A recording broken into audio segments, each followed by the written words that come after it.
The distress beacon pulsed with an ominous rhythm, a pattern Eli Varane instinctively disliked. Not because he feared peril, adversity was practically his constant companion, but because it was flashing in antiquated Morse code. In this day and age, who even used Morse?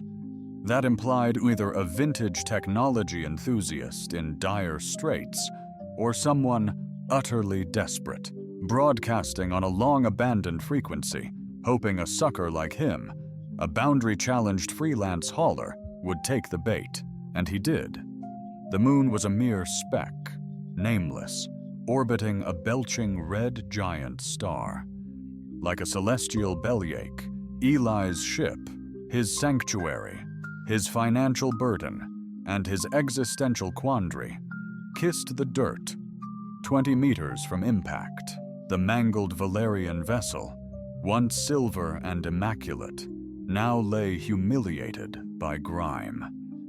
The crater and smoldering debris testified to a brutal aerial assassination. A wind carrying the scent of burnt electronics and bitter remorse greeted him. His boots shattered fused silica as he approached the wreckage. Then a voice cut through the silence. Do not even consider touching the tiara, it warned. He peered closer. Half buried beneath a shard of wreckage was a figure, a woman, or something resembling one. She lay sprawled, her grace clearly having lost a brutal brawl with gravity. Her dark, tangled hair cascaded around her head like a disastrous commercial for extraterrestrial shampoo. Her ears were strikingly elongated, far exceeding human standards, and twitched as if deeply insulted by the surrounding air. "You okay?" Eli inquired. "Absolutely not," she retorted, with the distinct air of someone accustomed to bending reality to her will, and finding it profoundly resistant to the idea. Crikey. My left arm's busted, and I reckon I've got hairline fractures in at least 3 ribs. Plus, I'm sprawled in what feels like a pool of melted insulation that reeks to high heaven." "Well, ain't that peachy?" Eli retorted. "Chatty means not dead, and I'm calling that a victory." She cracked open an eye, a stunning, molten gold. "Who are you?" "Captain Eli Von, freelance hauler, grease monkey extraordinaire, and your rescuer, against my better judgment." "I am Princess Celia of Velarith," she announced, as if deserving a fanfare. "And you're invading my personal space near my leg." "That's because your leg is engulfed in flames," he quipped, swiftly dousing it with a handheld extinguisher. A mere 3 minutes later, he had her safely aboard, swathed in a thermal blanket, her gaze a fiery glare directed at everything, especially his decor, which featured a poster proclaiming, "Keep calm unless the coffee machine goes kaboom," and a faux potted plant, a relic from a bygone era. "You actually live here?" she queried, her nose wrinkling. "I absolutely flourish here," he countered, extending a cup of suspiciously licorice-flavored instant tea.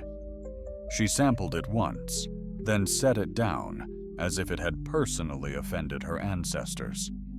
He swiftly assessed her injuries, audibly resetting her dislocated shoulder with a resounding crack, followed by an equally loud, regal curse. By then, the ship ascended, safely in orbit beyond the moon's reach to evade any further explosions. Eli engaged the autopilot, turned, and found, her prodding his nutrient fabricator, it materialized as a rectangle, she stated blandly. "That's a sustenance bar," he clarified, "designed for peak stackability. I'm royalty, not a storage unit. Embrace the indignity, stability and nutrient sludge united." And later, sequestered in his compact sleeping pod, an alcove just large enough for a bed, a bookshelf, and a timid ceiling fan, Eli heard the summons. "Your quarters sustained damage upon atmospheric entry," Sia informed him. And the oxygen levels are... Rates are indeed unbalanced. He stared. You seeking refuge here? Merely for the eve. That's untrue, she scowled. It's a delicate accord. He yielded. She swept in, clutching a pillow resembling a star cruiser. The bed, in essence, could house two, assuming one embraced a rigid slumber. Eli struggled for distance, retreating to the brink, eyes fixed on imaginary celestial rocks. Then, a sound, a hybrid of a sigh and subdued lament. She'd absconded with the blanket. Chilled, he inquired. I did not. Raised aboard vessels pieced together with volatile emotions and quick fixes. He reached back, tugged a corner. Welcome aboard cut-rate space travel. We embrace the ordinary. They settled, or ceased their motion. The ship's hum permeated the quiet, a white noise consolation. He was nearing sleep when she inquired, "What drew you to the moon's surface?" Keeping his eyes closed, he responded, "Detected the signal. Hoped to find someone living, or intriguing at least." A beat of silence. "And you are remarkably eccentric. Your flattery needs refinement." A pause, then a faintly amused tone. "Your hair's got a mind of its own," he observed, "like it's staging a daring escape from your head." He groaned. "Must we critique our savior on the eve of slumber? I thought a prelude of jest was customary on Valor-Earth. A little teasing before the dreaming." Eli chuckled softly. Adorable. Receiving no response, he glanced over to find her already fast asleep, her ears occasionally twitching, her breath slow and serene, a stark contrast to the explosions and biting wit of moments ago. He gazed at the dormant ceiling fan until it stirred back to life, then muttered, "Well, this bodes ill. Complicated at all." Eli jolted awake, an elbow digging into his kidney and a sleep circlet.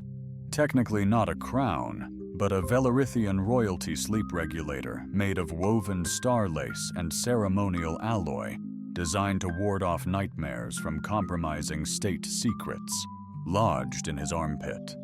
It felt every bit like a crown, particularly when its ornamental spike impaled him in his sleep. Groggy, he sat up, finding Celia sprawled across the bed, one leg theatrically draped over his blanket. As if attempting to seize dominion over it, her elongated ears twitched faintly with every breath she released, murmuring what resembled treaty talks. Eli stretched for his calm, sighed at the unopened mail, creeping silently to the doorway. "Venturing where?" she questioned, eyes shut. Frozen, he uttered, "I surmised you slumbered. Once I questioned your purpose. Now I'm delving into your very intentions. I intended to brew coffee, but alas, you lack the genuine article. I possess merely a shadow of coffee's essence." She stirred restlessly and mumbled, "Just bring me something radiating molecular warmth." He reappeared 5 minutes later, bearing 2 steaming mugs. One held a murky brown, invigorating liquid. The other, a faint green potion, labeled by the synthesizer, Cella T03 Final recall after 5 failed trials and a minor electrical mishap. She inhaled deeply. "This one hints at triumph. Don't become accustomed to it. I had to incentivize the synthesizer." Silently, they absorbed their drinks outdoors as celestial bodies danced like shimmering fish in a cosmic sea. Eli reclined, audibly relieved. "All right, seeing as you're mended and no longer combusting, what's the master plan?" She responded, "I'm compelled to journey back to Velarith," adding sarcastically, "Naturally, I'll just hail an interstellar cab and be back for brunch, you know. A little royal rendezvous." He blinked. So marriage bells already. Should I address you as your betrothedness now? Absolutely not, she retorted, taking a delicate sip. But you might want to consider sprinting. A proximity alert blared, and they both pivoted. The screen flashed a triangular signature. Bounty drone, Eli stated, urgency lacing his voice. Fast, ludicrously expensive, and dim enough to brawl with a celestial body. Celia was already securing her hair. How in the cosmos did they pinpoint us? Perhaps they trailed your beacon. Perhaps someone peddled our route. Or perhaps the cosmos just plain despises us, Eli said.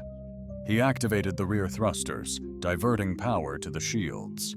Eli cursed as the targeting system sputtered, "Blast!" A diminutive, feline-esque repair bot trundled in, beeping softly and trailing a piece of toast. "Later, Zorp," Eli commanded. "Prioritize starboard stabilizer repair and divert power from the thermal core to the cannons."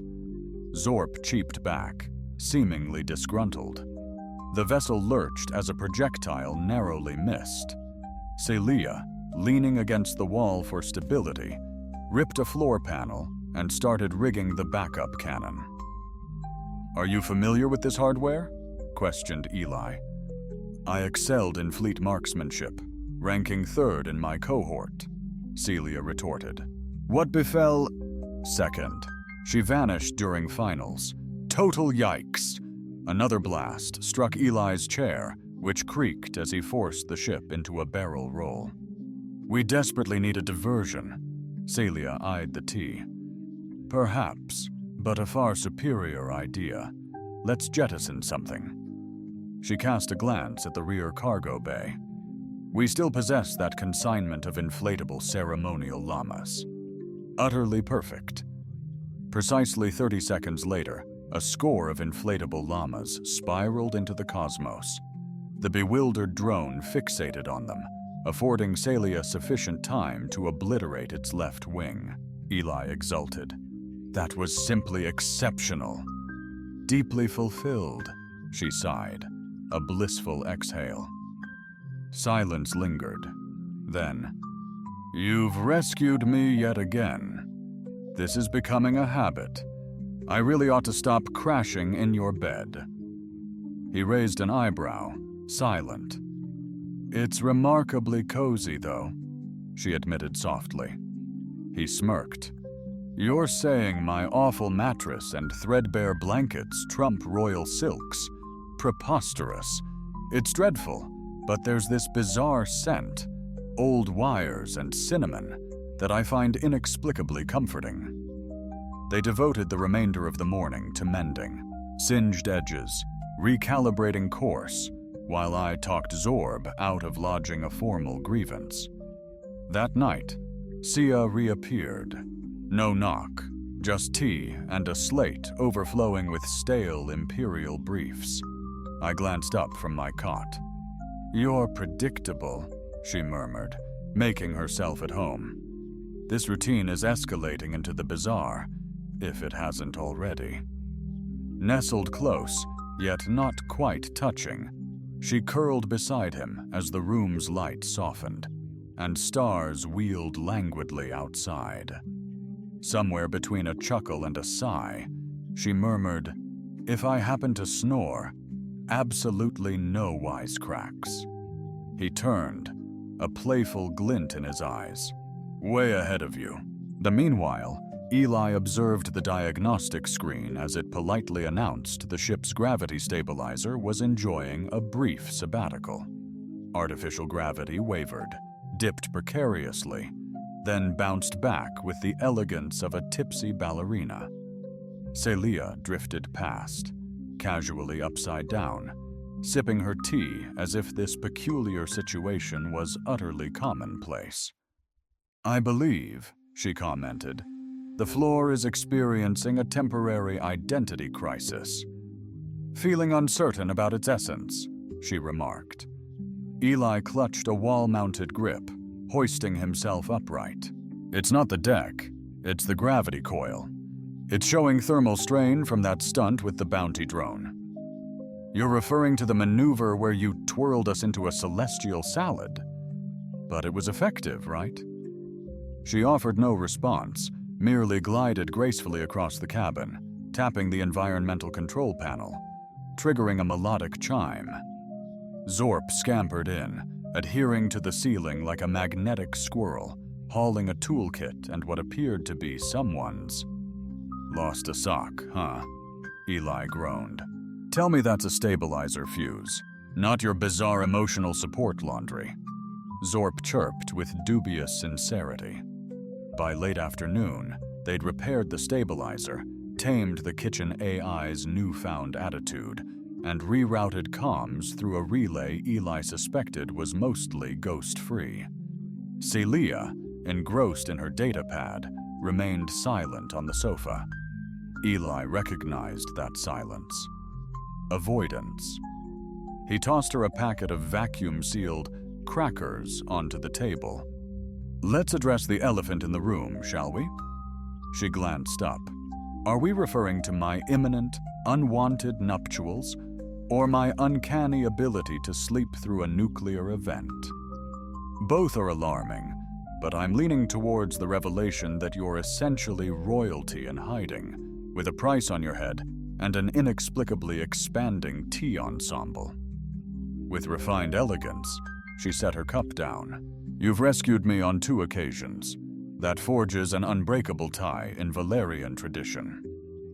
Does Valerian tradition typically entail commandeering someone's home and meticulously reordering their sock collection? I've streamlined it by hue and potential hazard. I almost dread inquiring. She skimmed her datapad. They've commenced airing announcements, promising a bounty for my secure repatriation to those who sought my demise. Officially to the court, but discreetly, yes. Eli reclined, hands clasped behind his head. It seems your worth has significantly appreciated. More lost than unearthed. I'm politically challenging, she quipped. I rejected the betrothal agreement and proposed a planetary alliance treaty overhaul. Apparently, that labels me insurgent. And here I was, thinking insurgent meant enjoys debating vending machines. Zorp deposited the sock onto Eli's lap, exiting with palpable disapproval. Celia furrowed her brow at her datapad. The fleet's proximity is increasing. Eli cocked his head. You've been monitoring them? Perhaps I infiltrated their encrypted beacon network via your toaster. Knew it. Something was observing me. She tapped the screen. They're practically on our heels, maybe closer if they bypass the asteroid fields.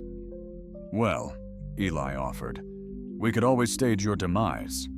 I've already pulled that trick twice. We could make it grander, more flamboyant, with inflatable llamas. She gazed at him. You have an unsettling affinity for those llamas. They never judge, unlike certain individuals. She offered a subtle smile. You're eccentric. That's how you endure. But that night, the vessel meandered towards the nebula's border. Eli had nicknamed it the Mood Cloud because passage through it invariably disrupted every system. As if grappling with an existential dilemma, they halted at the periphery, allowing the ship's probes to absorb cosmic dust for cartographic insights. Ethereal luminescence painted the ceiling with lavender and emerald hues, shimmering like bioluminescent jellyfish throwing an underwater rave. Sia lingered at the viewport. Eli drew near, carrying 2 mugs, lost in thought. Again he observed, I was recalling hazardous pastimes on Velarith, was perpetually scrutinized, anticipated to act perform. Smile in a certain fashion, articulate with poise, elegance. No elbows on the table. Eli tasted the drink uncivilized, she remarked beside him. Yet sharing this cabin on a vessel reeking of antifreeze and biting wit, I feel a profound sense of humanity I never experienced amongst my own kind. He paused. You're not human. Fascinating, isn't it? She quipped. Silence hung heavy. The nebula outside throbbed, the universe seemingly inhaling and exhaling. Finally, she broke the stillness. Would you be disappointed if I never returned? He hesitated, gazing into his mug, then met her gaze. Honestly, I'd be delighted. Delighted not to have to unclog the drain from your hair each sunrise, and unravel why Zorp perpetually constructs altars to your left boot. I sensed odd conduct within the ventilation shaft. Their laughter echoed, genuine yet subdued. That evening, unprompted, she nestled into the berth. Abandoning her data slate, she cocooned herself in the thermal wrap, uttering, "Sweet dreams, Captain." Already drifting into slumber, Eli mumbled, "Good night, my princess." Celia smiled into the inky blackness. Unbeknownst to them, a crimson light pulsed insistently on the comm panel, signaling an incoming message bearing a royal crest. Suddenly, a hologram sprung to life above the breakfast spread. Eli startled, gazing at the regal image shimmering in vivid detail. Mid-bite of a pancake-like creation, Celia froze, a pat of artificial butter sliding off her fork in agonizingly slow motion. "Princess Celia of Velarith," the hologram boomed, "by decree of the esteemed High Assembly.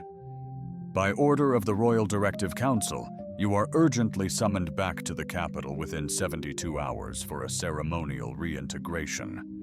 Eli shot her a look. Ceremonial reintegration? Sounds less like pampering, more like a spa day leading to a court hearing. Celia froze, fork dripping onto her lap. The hologram droned on. Non-compliance results in diplomatic forfeiture, revoked heir status, and official designation as a rogue regent. He glanced again. That last one actually sounds intriguing. Silence. Then she muttered, "I'm trying to concentrate." "Feign sleep, your hair's ablaze," Eli chirped, adding gasoline to the fire. She playfully swatted at it, metaphorically, emotionally, or perhaps even literally. The holographic projection shimmered, bowed awkwardly, and winked out. Zorp sashayed in from the hallway, lugging a banner that boldly proclaimed, "Prepare for your demise, the reckoning awaits." In sparkling lettering, Eli gaped at it. "I didn't build that." Zorp emitted a chilling warning and departed. Celia sighed. "They've located us. We're nestled within a nebula," Eli stated. "Even advanced sensors struggle to pinpoint us here." They employed a quantum entanglement protocol. It navigates interference like a message adrift in space, echoing through cosmic noise until it resonates.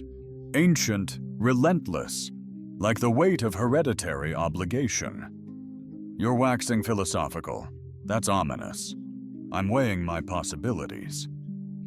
You mean formulating a dignified dismissal of your entire administration? I envisioned a more graceful relinquishment of power, succeeded by a voluntary departure. Possibly just some minor mischief, Eli mused, refilling her cup with robust stabilizer-grade tea. If you're embracing exile, you might as well fully embody the look. We could find you a cape, a theatrical hood. I already possess a theatrical hood, he countered, blinking. Indeed? She questioned, gesturing to the coat near the airlock. It resembled something that had consumed an entire opera and lived through a supernova. He nodded gravely. You'll be a remarkably chic runaway. Their conversation waned throughout the day. The ship remained quiet, save for the sporadic drone of Zorp serenading a screwdriver in the lab. Once the kitchen nearly launched a rebellion, quelled by a fire extinguisher and sharp wit. Mostly, They sidestepped the unspoken truth. That night, Eli instantly noted her missing pillow. She lingered in the doorway, hesitant, clutching her datapad, ears still. "I might have to go," she confessed. "I imagined so," he replied. "I figured that too." She glanced down. "If I remain, they might pursue you. Pursue this ship. There will be repercussions. Repercussions are merely the future. Inconveniences? Good PR?" she retorted. His words stung.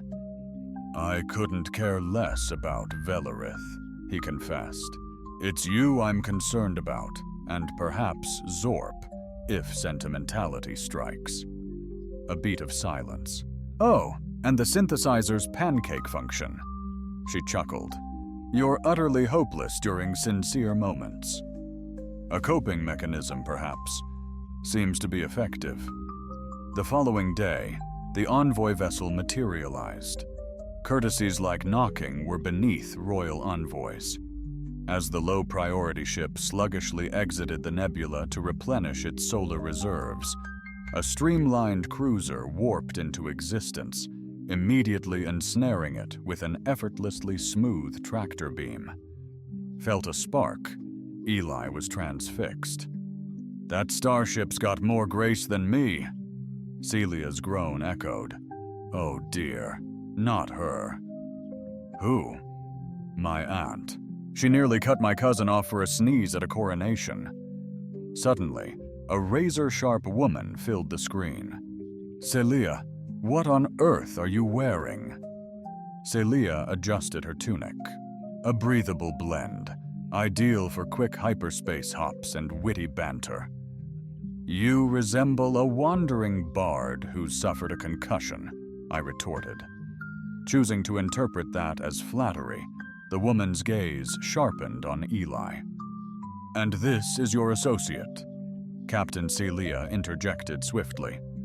"Captain Eli Van Galactic, certified, sporadically accountable." Eli offered a cheerful wave. "Huge admirer of monarchy, particularly when it remains within its purview," he added with a playful wink. Her striking cheekbones pulsed almost imperceptibly. "You are instructed to return forthwith." "I've stepped down," Celia stated. "You can't just abandon Bloodwatch. This is mere defiance. I'm simply enlightened." The screen faded. Eli sighed. "Well, that escalated quickly. I give them maybe 6 hours before they attempt something foolish, and they'll severely regret it." "Why? Is it because they haven't encountered the me who rigged a cloaking device with duct tape, chewing gum, and the profound despair of a discarded blender?" Zor boasted triumphantly. Precisely 6 hours later, 2 boarding pods secured themselves to the ship. A mere 5 minutes after that, Eli and Celia, armed with stun blasters and a profoundly disturbed smoke detector, had them locked up. Trapped in the cargo bay with a crate of rogue entertainment drones blasting distorted children's lullabies, Celia, breathless, leaned against the wall. "I fear I've strained diplomacy, perhaps even initiated grand-scale space felonies, though without regret." Hours after, intertwined on the floor under a dim panel light amidst humming systems resuming function, she murmured, "I yearn to remain here with you, not as an escape, but as a homecoming." Eli, utterly depleted, remained silent, just gently clasped her hand. Wordlessly, the ship glided on. The Royal Fleet dispatched paperwork, not projectiles, no bounty hunters, not even another severe aunt with diplomatically sharp features, but a legal data burst, moon-sized and doubly impenetrable. Eli accessed the transmission, scanned the opening paragraph, and instantly felt a multidimensional migraine brewing. "They're proposing a settlement," he announced, eyes still narrowed. "Relinquish the throne and, in exchange, you maintain your designation as cultural envoy of progress. Reformation, which is essentially royal speak for kindly remove yourself and cease exacerbating our issues." Celia took a delicate sip of tea, concurring. "Precisely. It's diplomatic jargon for desist embarrassing us and we'll permit your continued existence. I appreciate its subtle, never darken our doorstep again, but we'll credit you with the decision undertones. They've also extended the offer of a vessel." He frowned. "Wait, they're gifting you a diplomatic envoy vessel, fully outfitted, crewed by my people, reporting directly to me? That's a thinly veiled attempt to sideline me from the inheritance." Eli leaned back. "And you're actually entertaining this?" "I've already committed." He blinked, and she grinned. "You're getting your own ship," he stated deliberately, "and you're delighted. I'm wary whenever you flash that smile before revealing something risky." "I requested a co-captain." "Absolutely not, Sia. You already dwell amidst organized chaos and concocted a cloaking device from scrap. Cutlery that essentially makes you fit for interstellar diplomacy.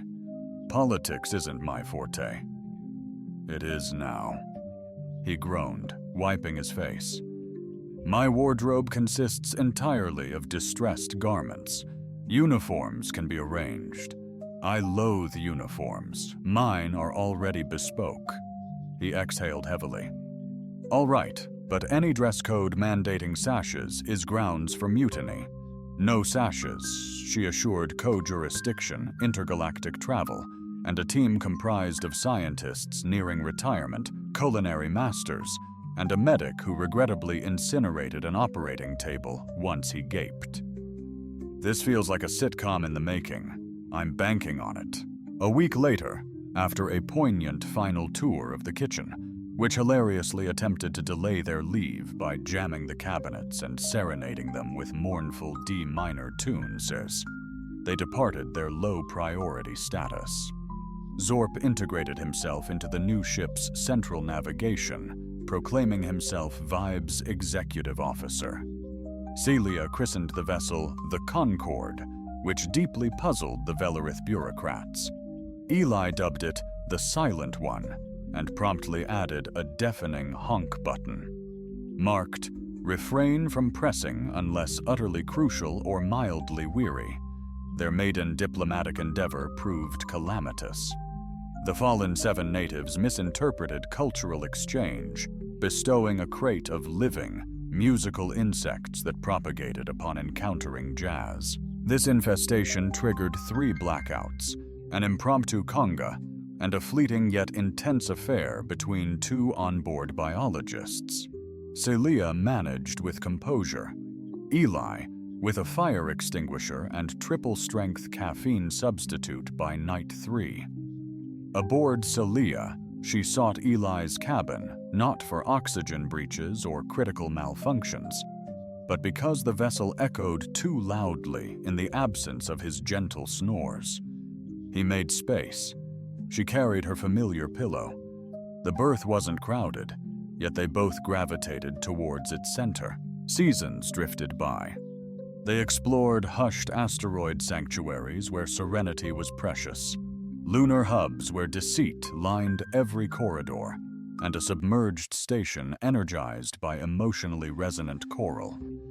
Everywhere their journey took them, Celia voiced, and Eli interpreted, occasionally with direct fidelity, often with nuanced inflection. Emotionally, she transcended royalty, embracing her true self. He shed his runaway past, choosing stability. Their final destination, Velarith. A solitary visit, a single address. Eli observed as Celia, before 100 delegates, eloquently conveyed how stars felt less solitary when sharing burdens. She recounted protocol breaches, cherished clandestine encounters, and the profound transformation that occurs when proximity blurs alien boundaries. The assembly fell silent, then erupted in thunderous applause. Later, in solitude, "Observation deck," she murmured, "You're different now." He arched an eyebrow. "I'm perhaps a tad less cantankerous. That's not the same. You radiate joy more easily. I find myself laughing because your approach to diplomacy involves threatening individuals with beverages." She rested her head affectionately on his shoulder, whispering, "I cherish the people we're evolving into." Gazing at the celestial expanse, he responded softly, "Indeed, so do I." Further articulation proved unnecessary. The vessel continued its voyage through nebulous wonders, shared laughter, debates over breakfast procedures, the mystery of the vanishing emergency socks, and each evening, they found solace in the familiarity of their shared space. Sighed, they drifted to sleep, as if it were the sole sanctuary they'd ever craved. The cosmos continued its endless waltz, and within its vastness, a reclaimed princess and a reformed solitary soul kept crafting their own narrative.